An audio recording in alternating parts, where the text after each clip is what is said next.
I realize the C-band alliance has dissolved itself, but let's assume for a second that the former members of the C-band alliance become happy and they accept your offer. Raise your hand if you think nobody else is going to sue the FCC over this. That's hard to tell.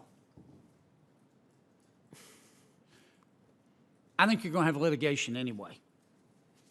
I mean, the small satellite operators, they've already announced that they're going to litigate. I mean, it says right here,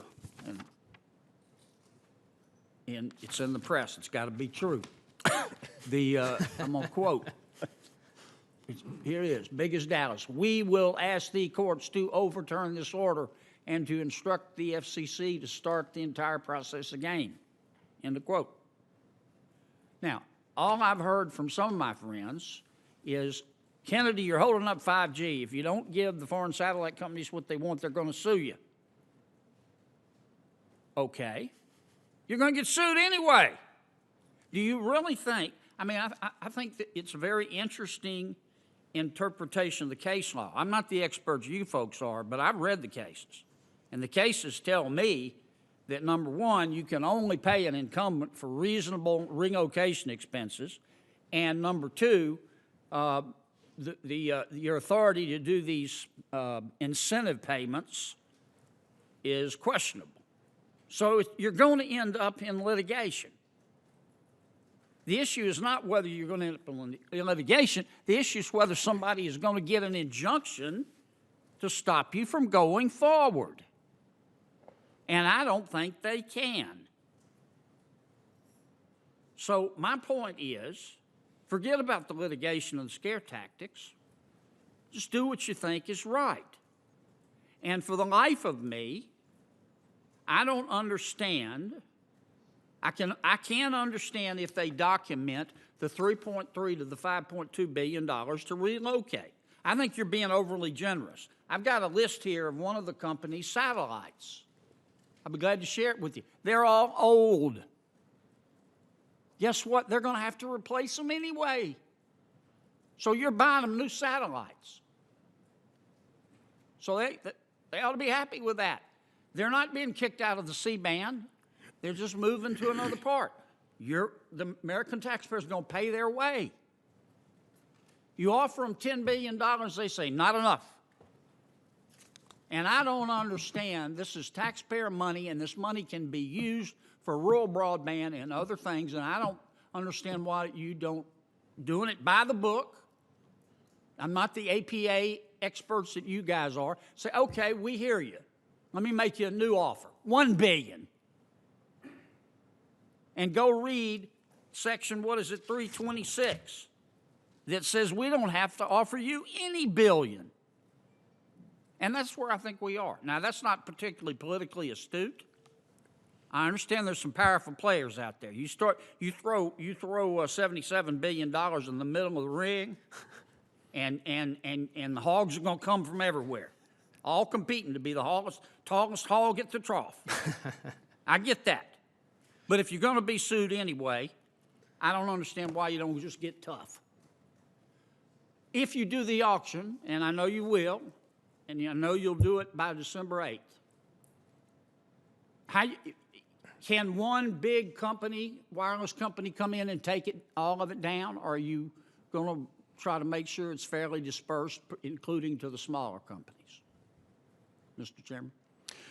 Appreciate the question, Senator. First, I want to stress that these accelerated relocation payments and relocation payments generally are paid by carriers, not by taxpayers. Oh, no, wait, Ajit. Money is fungible. For every penny that they give that supposedly goes to the incumbents is a penny less than the American taxpayer gets. Don't try that one on me. I mean, money is fungible, okay? Every penny that is paid in incentive payments, so technically by Verizon to Intelsat, is money coming from the American taxpayer. So that dog's not going to hunt. Secondly, Senator, with respect, we believe that these payments would enlarge the size of the pie, so to speak. They're necessary to make the auction more successful by increasing the time value of the spectrum to would-be bidders. I get it. we may just have to disagree on this, okay? I just think you can get a better deal. I know you can get a better deal.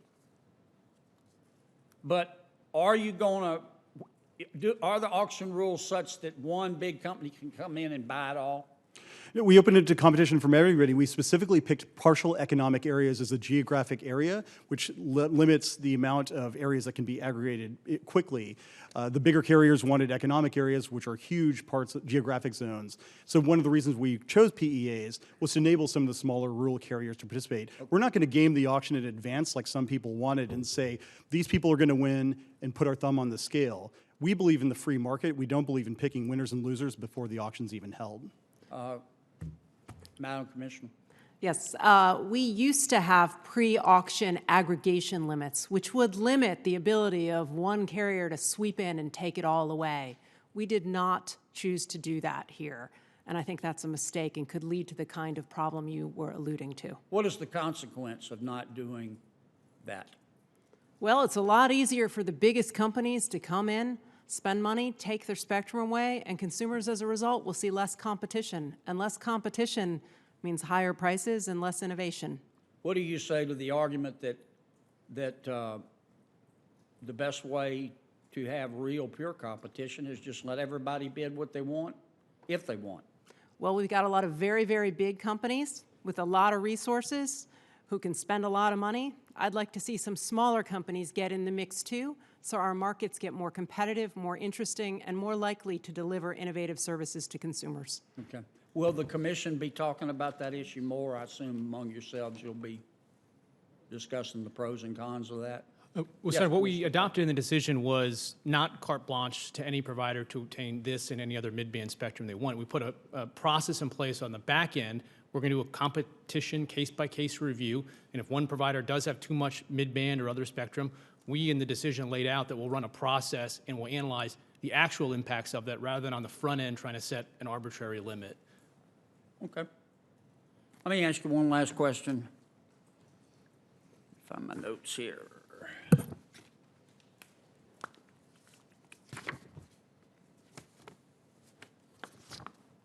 There have been some allegations of insider trading made. On November the 5th, the FCC Senior Counsel met with Intelsat's chief executive. The next day, when the stock was trading at, I want to say around 24, a huge block was sold at around 24, as I said, a $246 million block. Today, the stock, I don't know, it's not trading at 24 bucks, I know that. What's this about? Senator, this is the first I've heard of that. I don't know what that's referring to or what you might be reading from. Well, it's been in the paper. The saga kicked off in November when Intelsat's chief executive, Steven Spengler, met with the FCC senior counsel, Nicholas Degani, I apologize if I mispronounced the name, to discuss Intelsat's plan to sell spectrum in a deal that had been expected to result in a $7.4 billion payout to the company. That meeting occurred on November 6th. On November 6th, a 10 million share block of Intelsat stock was sold. Commissioner? Yeah, first, I dissented on this, so I didn't participate in any of these dialogues, and I'm not familiar with them. But it demonstrates the fundamental problem here is that proceeding like we are is devolving the FCC's spectrum reallocation and repurposing into let's make a deal. We need a standard from Congress, so we do this fairly, openly, and transparently, not just in the C-band, but in all spectrum going forward. Anybody else on this? I'm not suggesting that any of you are involved in this. I just want to know what happened. Is it normal that your general counsel meets with, I assume you have meetings all the time? I also dissented and know nothing about this, Mr. Chairman, but this gives me some deep concern.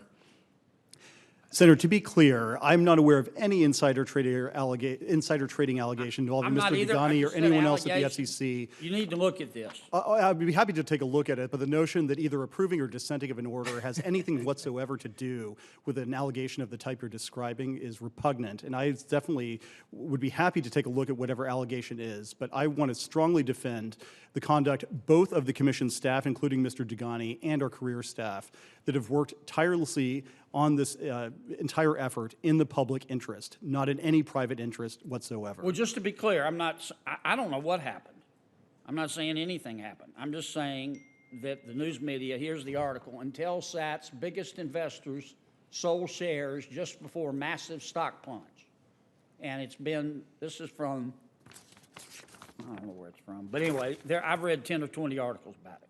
And supposedly there was a meeting between the president of the company and the FCC general counsel on November 5th and November 6th.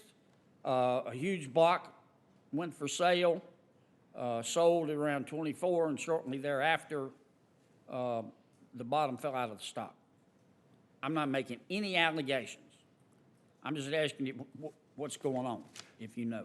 Well, so this sounds like private conduct, which would be the purview of the Securities and Exchange Commission, not conduct involving an FCC employee, as I understand the story you're talking about. Well, except the story says it was your general counsel that met. Well, Senator, we'd be happy to produce ex partes documenting that in every other meeting any satellite company's had with all 4 or 5 commissioners. There have been many of them, Yeah. and to link them to any type of story that of the type you're referring I'm to. not making any allegations. I'm just asking what happened. You might ought to look into it. We'll be having another hearing. I want to thank all of you. I want to thank you especially for doing a public auction. We came this close to giving away $60 to $80 billion. This close. And I know a lot of you got a lot of pressure. And I want to thank you for doing the right thing. I think we could do better than the $10 billion. You know how I feel. I understand Monday morning quarterbacking. I'm not sitting in your seat. I'm just saying that the pressure I've received and the arguments I keep hearing are that you're holding up 5G because the satellite companies are going to litigate. You're going to get sued anyway. You always get sued. This is nothing different. And the issue is not whether you're going to be sued, it's whether they can get an injunction. And they're not going to get an injunction. So if they're not happy with $10 billion, make them a counteroffer. $1 billion. Thanks again. We'll do this another time and talk about some of the other issues. I'm repeating myself, but including Commissioner O'Reilly, who I hope will come next time. And I didn't mean to offend him by not including him. You're all a bunch of smart people, and I thank you for your public service.